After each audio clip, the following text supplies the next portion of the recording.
and say that he has no respect for you. Right.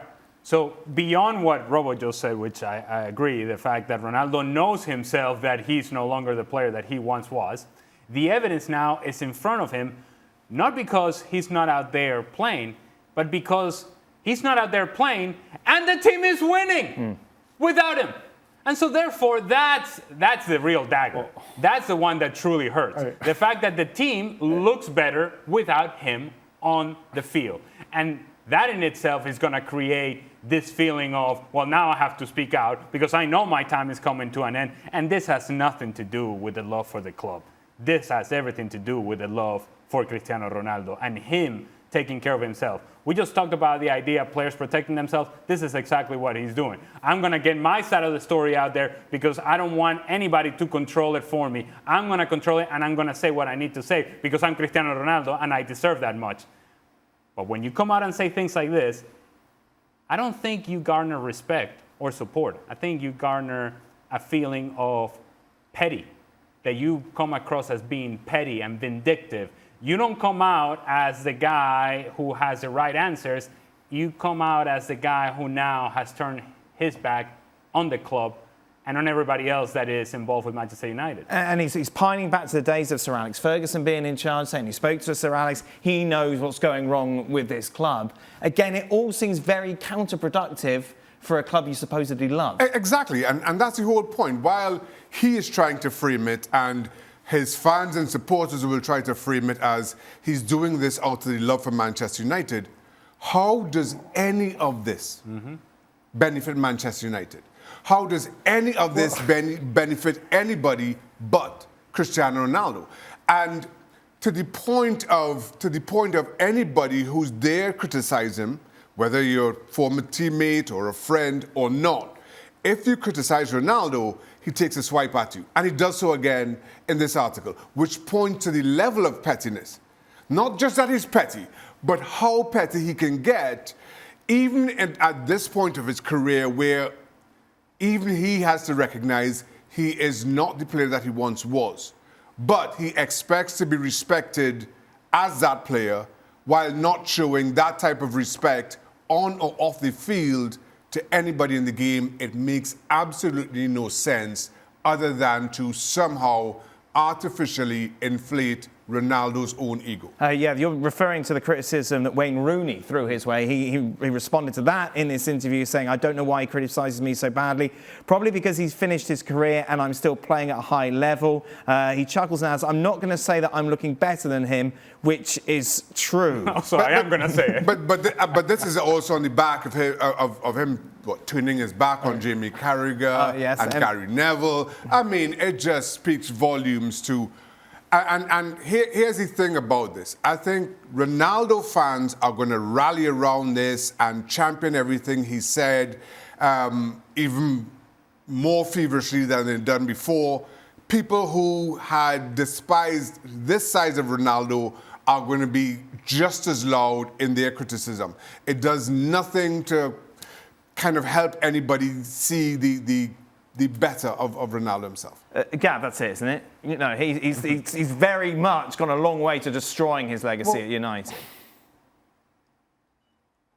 I don't think you can destroy your legacy. Even people who loved him when he was at the peak of his career said that he was a diva, right? It's just part of the character that he is. This whole idea, by the way, that but it hurts him because he's out of the side, but Erik Ten Hag is doing so brilliantly. I don't know if I watched a different game today than the one against Fulham, but it was a last-minute winner from a kid. But are United a better team with or without him, Gav? They're a better team without Ronaldo. That's not even up for discussion. We've been saying this since the summer.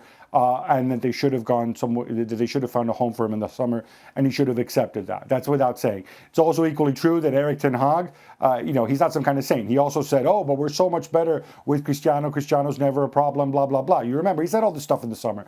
So, we can all lie to ourselves when we all know that he shouldn't be there right now. He shouldn't have been there in the summer. I think certainly he bears the brunt of the responsibility. If I'm United, I turn this into a positive. Now, it's very obvious there's no way back for him. Now you can move on from Cristiano Ronaldo. Yes, he has 6 months left on his contract. I don't think anybody would blame Ten Hag if he said, look, Cristiano, you're not going to play if you stay here, okay? You are not in my team ever. You know, you and Phil Jones are going to go hang out, okay? So once you say that, you chuck this back to Cristiano, and you say, you know what? I'm going to cancel my contract. I'm going to leave money on the table. I'm going to go somewhere else. So if you're United, now you have all the excuses you need. And if you're Ten Hag, that you can say, this has gone too far. It's time to move on. And maybe this is what Cristiano wants.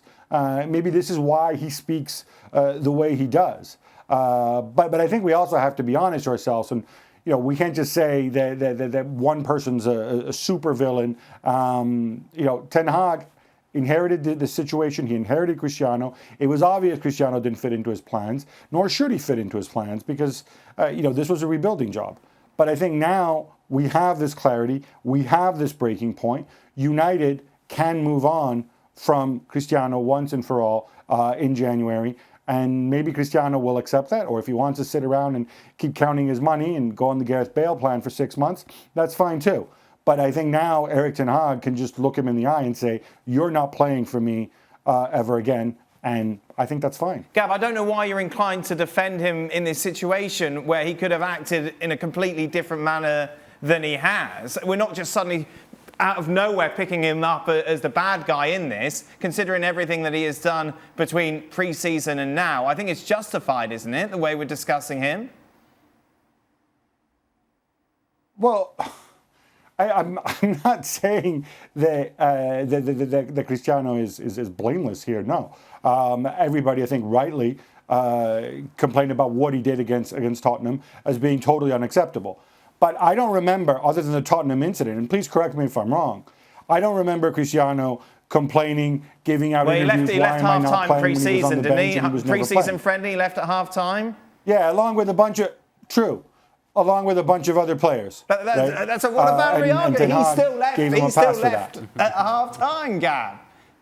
But what I'm saying is the guy sits there for 4 months and he doesn't speak. And I think most of us speculate and know what he's thinking. I mean, really, this should have had, if everybody was a grown-up here, from Cristiano to George Mendes, they would have come out in the summer and said, oh, look, you're hiring Erik ten Hag. We know enough about football to know that Cristiano Ronaldo does not fit in Erik ten Hag's system. You know what, Manchester United, I have another year here. I'm going to walk away from my contract because I've made enough money.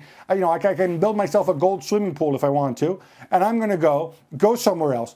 But you know what? Cristiano and George Mendes did not do that over the summer. They tried, Gav. They tried. You were on the show for the whole summer saying that they're trying to... And Chelsea turned him down. Juventus turned him down for a turn. PSG, nobody wanted him. That's the only reason that he stayed. It was nothing to do with dedication to Manchester United. I'm not suggesting he stayed out of dedication for Manchester United. Nobody wanted him because he wasn't prepared to take the necessary pay cut involved, and to some degree because United were still under the mistaken impression that they could wangle some kind of transfer fee for him, which obviously they weren't going to do. That's why he stayed in the summer. But, you know, now all the cards are on the table. There's no more lying. There's no more pretending. There's no more Cristiano will always get you goals in any system. Ha, ha, ha. Cristiano can never be a problem. Ha, ha, ha. All these moronic things that all these numpties came out and said, now it's all over. It's all done. Now we have clarity. Now Erik ten Hag can continue to build, and Cristiano can go somewhere else. And I think if you're United fan, this is the positive spin that you take out of it. Does it look bad when you have a guy come out and goes and blasts his manager hours after you won a Premier League game? Sure it does. And it probably hurts.